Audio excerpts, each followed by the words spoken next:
Do you think Rome was invincible?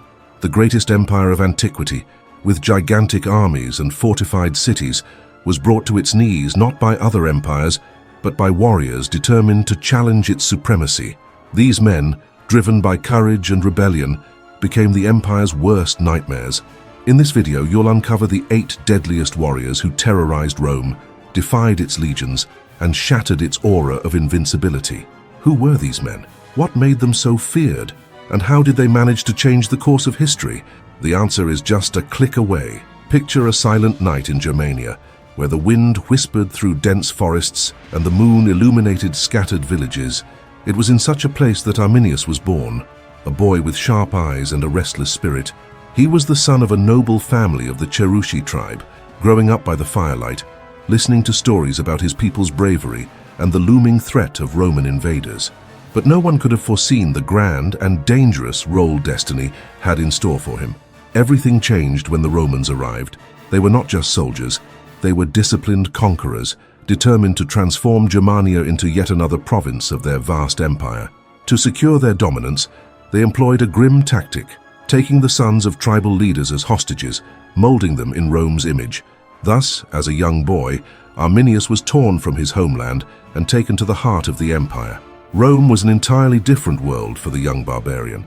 There he was educated in grand schools, trained by seasoned generals, and immersed in the empire's sophisticated culture. He became a respected officer in the Roman army, and his superiors believed he had become one of them.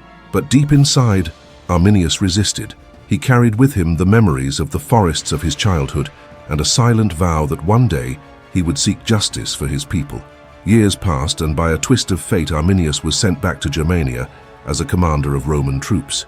He walked among the warriors of his homeland, now clad in the gleaming armor of the enemy. Many looked at him with distrust, believing he had forsaken his roots. Have you ever tried to unravel what made Rome the greatest empire in the world, but ended up lost in a flood of details? Don't worry, you're not alone.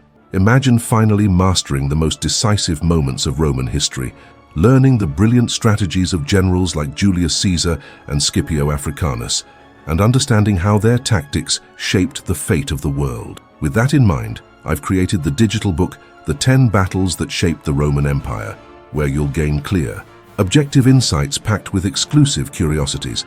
Discover how Rome won battles deemed impossible and become a true expert in Roman military history. Don't waste any time. Click the pinned comment and secure your copy now. Hurry before the stock runs out. But little did they know that Arminius was devising a plan that would change history.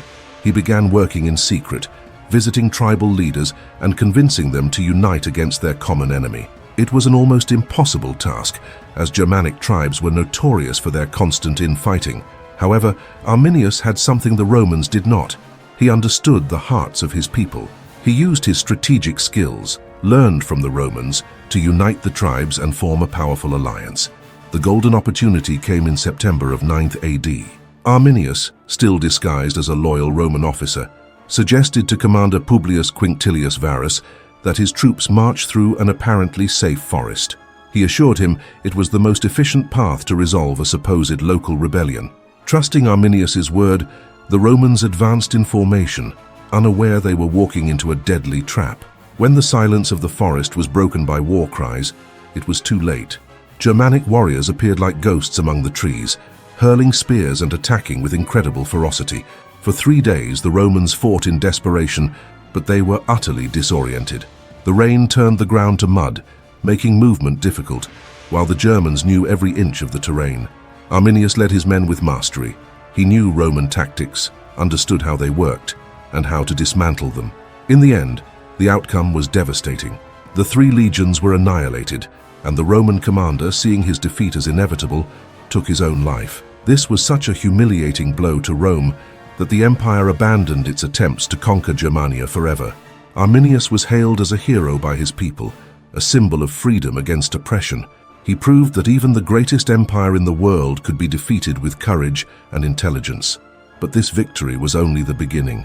Rome never left an affront unanswered, and the Germanic tribes still had to contend with their own rivalries. Before we continue, I see you haven't subscribed to the channel yet. Don't miss out on all the content about Rome we regularly bring to you. Arminius was born into a noble family of the Germanic Cherusci tribe, during a time when Rome was relentlessly expanding its dominance. His childhood should have been marked by the traditions of his people, the freedom of the forests and stories shared around the fire, but fate was cruel. While he was still a boy, the Romans, in their policy of domination, took him as a hostage. This practice was common. The sons of local elites were abducted and raised in Rome to ensure the loyalty of conquered tribes. Thus, Arminius was torn from his home and taken to the heart of the empire. In Rome, Arminius experienced a reality entirely different from the one he was born into. He received a formal education, learned Latin, and was introduced to Roman culture, which prided itself on its grandeur. Additionally, he was trained in military arts, learning to wield weapons, devise strategies, and command troops. Over the years, Arminius distinguished himself and rose to the rank of officer in the Roman army, a prestigious position that few foreigners achieved. He seemed to embody the success of the Roman method, but inside something different was growing. Arminius never forgot his roots or the forests of his homeland. Deep down, he knew he was a foreigner in enemy territory, and the desire to free himself and his people never left him. Over time, Arminius was sent back to Germania, now as a Roman military commander. The mission was simple: maintain order among the rebellious tribes and ensure the Germans remained under control. To the Romans, Arminius was a trusted ally, someone who understood both local traditions and Roman discipline. But for Arminius, this was the opportunity he had patiently awaited for years. Back in his homeland, he began to observe Rome's weaknesses and realized that the empire's greatest vulnerability was its overconfidence in its own superiority. While fulfilling his duties as a Roman commander, Arminius started working in secret. He visited tribal leaders, trying to convince them that it was possible to defeat the Romans, but only if they achieved something rare: unity among the Germanic tribes. These tribes had a history of rivalries and internal wars, but Arminius was persuasive. He used his strategic skills and long-term vision to forge alliances and bolster the confidence of the Germanic warriors. In September of 9th AD, Arminius put his plan into action. He persuaded the Roman commander Publius Quinctilius Varus, who led 3 legions, to march his troops along a route that cut through the dense Teutoburg forest. He argued that this was the quickest and safest path to deal with a supposed rebellion in the region. Varus had complete trust in Arminius and suspected nothing. Thus, the legions marched in formation through Germanic territory, unprepared for what was about to unfold. In the forest, the setting was perfect for an ambush. The terrain was narrow, uneven, and surrounded by tall trees that blocked visibility and made any military maneuver almost impossible. As the Roman troops advanced deep into the territory, the Germanic warriors, hidden in the vegetation, launched their attack. It was a massacre. Spear after spear, arrow after arrow, the Romans were struck down without a chance to retaliate. The legions, accustomed to fighting in open fields, became disoriented. The rain turned the ground into mud, further hindering the movements of the heavily armored troops. For 3 days, chaos reigned in the Teutoburg forest. Arminius led the attacks masterfully, using everything he had learned from the Romans to destroy them. He knew the enemy's tactical formations, understood when and where to strike, and exploited every weakness with relentless precision. By the end of the 3rd day, the 3 Roman legions were utterly destroyed. The soldiers who were not killed fled in panic, abandoning their weapons and armor. Commander Varus, humiliated and without options, took his own life. This defeat was a devastating blow for Rome, which had never faced such humiliation in barbarian territory. The impact was so profound that the Roman Emperor Augustus, upon receiving the news, was said to have repeated for days, "Varus, give me back my legions." After this loss, Rome permanently abandoned its plans to conquer Germania. The Rhine River became the empire's northern boundary, marking one of the few instances in history where Rome acknowledged the impossibility of expanding its rule. Arminius, on the other hand, became a hero to the Germanic people. He not only defeated Rome, but also proved that it was possible to resist the most powerful empire in the world. Centuries later, his story would be celebrated during the unification of Germany, when he was exalted as a symbol of resistance, freedom, and national identity. However, during World War II, his image was distorted by the Nazi regime, which sought to associate his legacy with extreme nationalism. Despite the later controversies, Arminius's achievement remains a milestone in history. He was not just a military leader. He was the man who demonstrated that determination, courage, and intelligence could challenge even the greatest empire in the world. Let me know in the comments if you believe Rome was truly superior to these warriors. I'd love to hear your opinion. Imagine the vast expanse of Celtic lands with rolling green hills stretching as far as the eye can see. Amid this wild landscape stood Boudica, a strong, determined queen deeply beloved by her people, the Iceni. She was a woman who carried in her gaze the pride of her homeland and, in her actions, the strength of someone willing to fight for what was hers. Everything seemed peaceful until Boudica's and her tribe's fate was brutally altered. After the death of her husband, King Prasutagus, she believed that the agreement made with the Romans would protect her people. The king's will divided the Iceni lands between Rome and his daughters, a gesture meant to secure peace. But the Romans did not honor the pact. Instead, they arrived in force, seized the lands for themselves, and declared the kingdom the property of the empire. The injustice didn't end there. Boudica was publicly flogged, and her young daughters were assaulted, a violation that thundered through the hearts of the Iceni people. Boudica's pain was not just personal. The violence inflicted on her and her daughters was a direct assault on the dignity of her entire people. But rather than bow down, Boudica rose.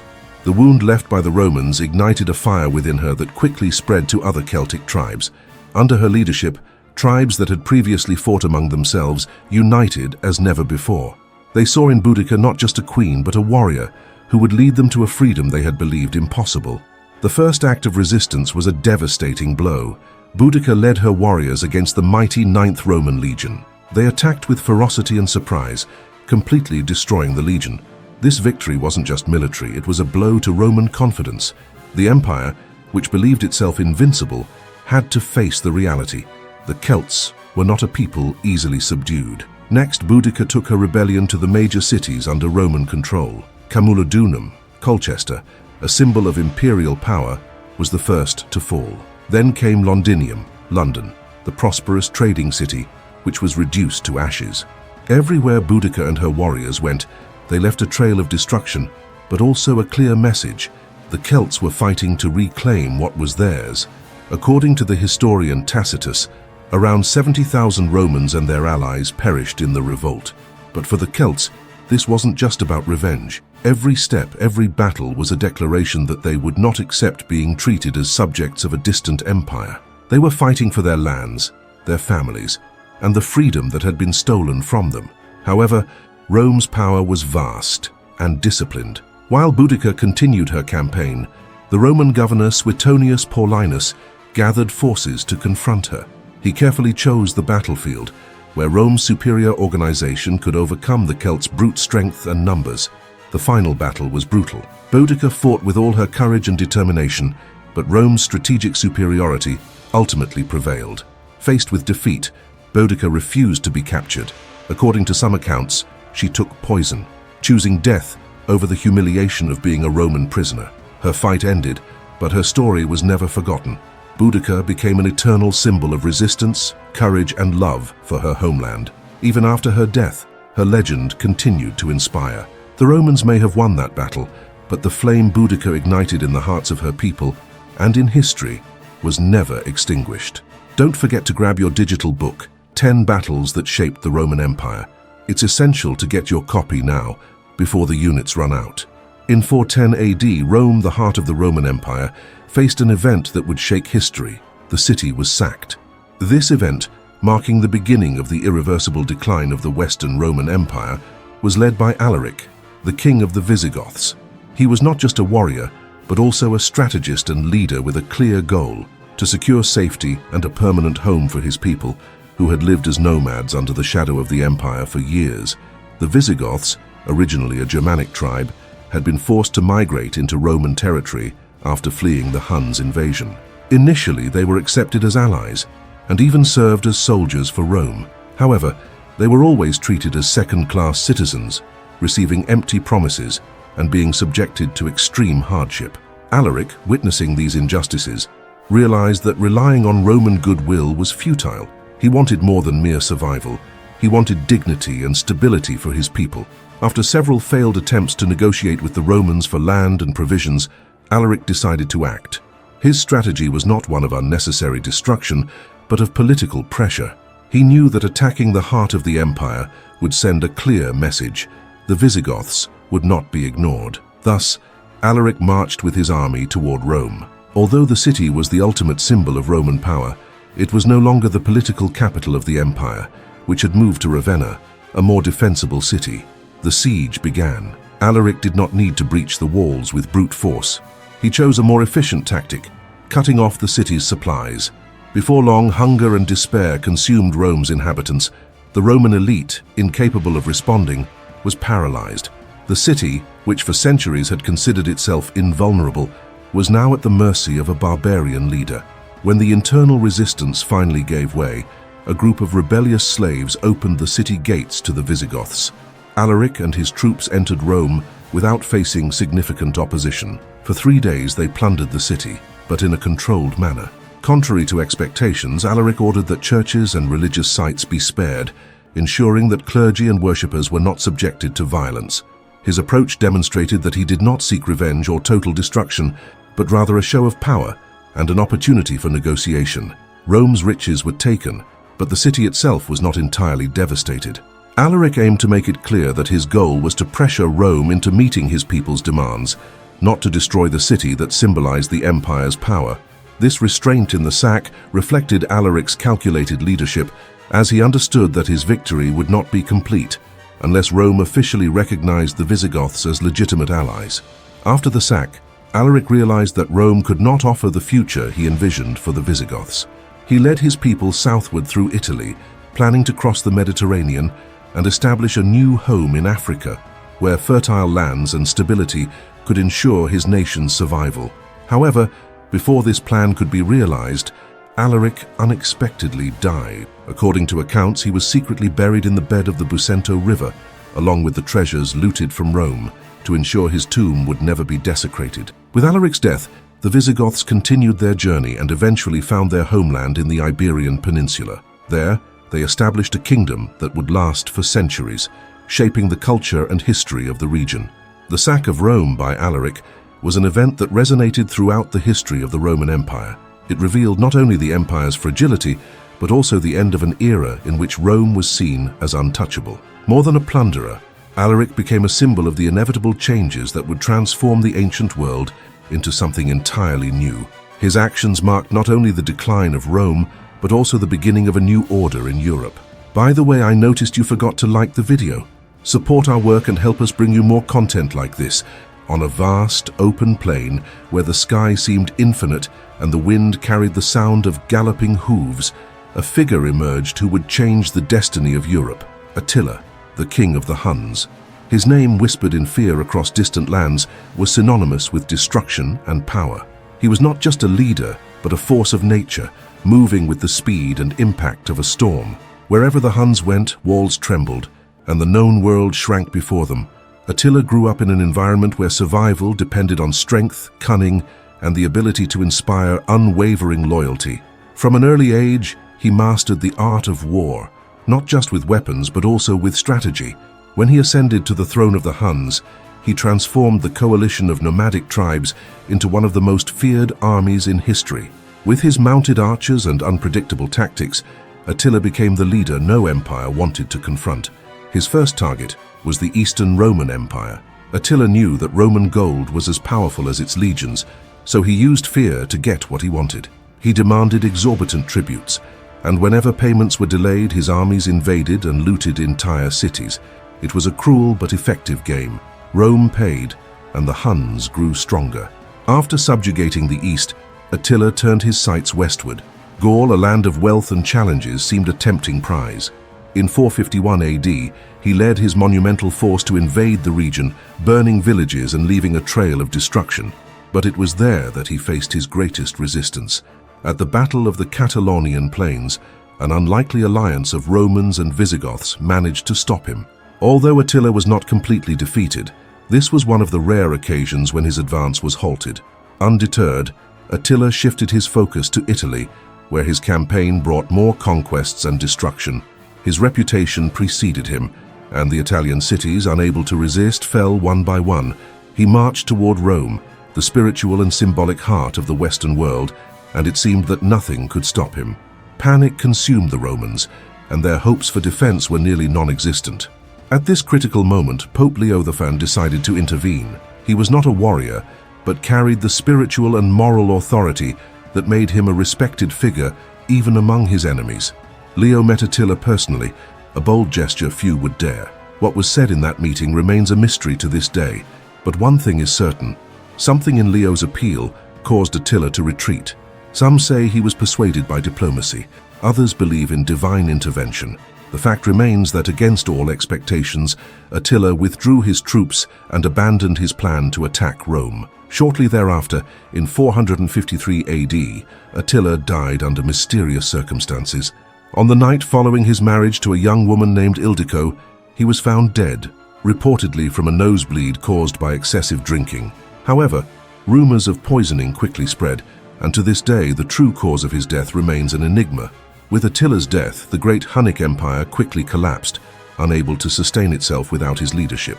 Yet his memory endured. Attila was called the Scourge of God by his enemies, but was also remembered as a leader who challenged the greatest empire in the world, proving that even Rome could be vulnerable. His story, filled with conquests and mysteries, marked the end of an era and the beginning of a transformed Europe. Let me know in the comments if you were aware of these enemies of Rome, and if you think they stood a good chance against the empire. Genseric, the king of the Vandals, began his journey as the leader of a nomadic tribe, wandering along the edges of the Roman Empire. But he transformed his people into a force that would challenge Rome's dominance. In the early 5th century, the Vandals crossed Europe, fleeing pressure from the Huns and facing Roman resistance along the way. It was Genseric who solidified their destiny by leading the Vandals to North Africa in 429 AD. This strategic move provided the Vandals with a stable base, especially after the conquest of Carthage, one of the most important and wealthy cities in the Mediterranean. From Carthage, Genseric established a stable kingdom and distinguished himself as a master of naval warfare. He built a powerful fleet, dominating Mediterranean trade routes and launching swift, efficient raids on Roman coastal cities. Under his command, the Vandals became the greatest naval power of the time, further weakening an already declining Roman Empire. Genseric was not just a warrior, he was a strategist. He understood that controlling maritime routes was key to sustaining his kingdom and ensuring its survival in a fragmented world. In 455 AD, Genseric carried out one of the most defining events of his life, the sack of Rome. Exploiting the political instability of the Western Roman Empire, he led his forces to the Eternal City. Rome had already been sacked decades earlier by the Visigoths, but Genseric's attack had an even greater impact. Before allowing total destruction, Pope Leo XIII intervened, negotiating directly with the Vandal leader. Because of this intervention, Rome was spared from being burned, and its people were spared a large-scale massacre. Nevertheless, Genseric and his men thoroughly plundered the city, taking priceless riches, including religious artifacts and symbols of power such as the treasures of Solomon's temple, which the Romans had seized centuries earlier. The sack of Rome was more than a display of power. It was a symbolic humiliation for the Western Roman Empire, which was already collapsing. While Genseric consolidated his kingdom in North Africa and maintained dominance over the Mediterranean, the Western Roman Empire continued to fragment. Finally, in 476 AD, the last Western emperor, Romulus Augustulus, was deposed by Odoacer, a Germanic leader. This event officially marked the end of the Western Roman Empire. Odoacer did not declare himself emperor. Instead, he took the title of King of Italy. He ruled pragmatically, allowing Romans and barbarians to coexist. Despite being an Arian Christian, a form of Christianity distinct from the dominant Catholic belief in Rome, he demonstrated religious tolerance, ensuring that Catholic practices were respected during his reign.